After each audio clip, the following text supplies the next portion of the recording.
বিশ্বরূপস্য ভার্যাসি পদ্মে পদ্মালয়ে শুভে সর্বতো পাপিমাং দেহি মহালক্ষ্মী নমস্তুতে।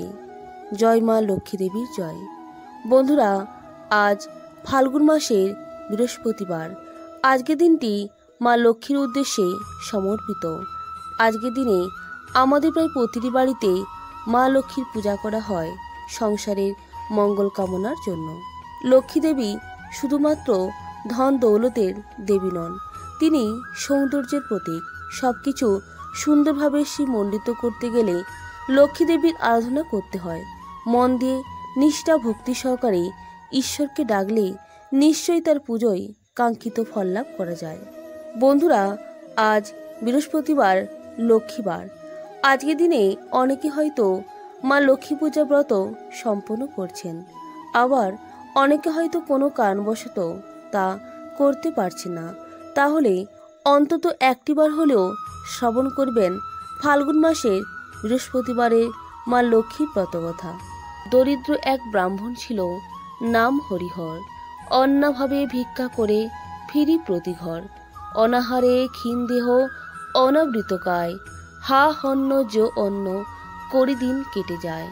পাতার কুটিরে বাস পত্নী পুত্র লয়ে, রাখিয়াছে কোন রূপে জীবন বাঁচায়ে।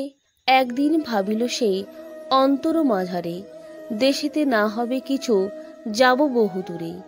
এত ভাবি গৃহ ছাড়ি যাই দেশান্তরে, পুত্র পরিজন সবে রহে অনাহারে। হেনকালে দ্বিজ এক সেখানেতে আসে, কিবা পরিচয় বলি তাহারে জিজ্ঞাসে। হরিহর বলে দ্বিজ দুঃখ কত কব, কতদিন বলো আর অনাহারে রব। দেশেতে না মিলে ভিক্ষা আসুন বিদেশে, হেতাও না মিলে অন্ন মম ভাগ্য দোষে। এতেক শুনিয়া দ্বিজ কয় হরিহরে, যাহা দিব তাহা নিয়ে যাও গৃহে ফিরে। শুক্লপক্ষে গুরুবারে লক্ষ্মী পূজা করো, ঘুচে যাবে এ দুর্দিন শুনো অতপর। বিপদে আপদে ত্রাতা লক্ষ্মী দেবী হন, করুণা হইলে তার পাবে বহু ধন। এত বলি দ্বিজবর সে স্থান ত্যাজিল, হরিহর নিজ গৃহে তখনই চলিল। পত্নী তার সম্মুখেতে উপনীত হয়, দ্বিজ বাক্য হরিহর আদন্ত কহয়। ফাল্গুনের শুক্লপক্ষ দিন গুরুবার, স্বামী স্ত্রীতে ভক্তি ভরে পূজে লক্ষ্মী মার।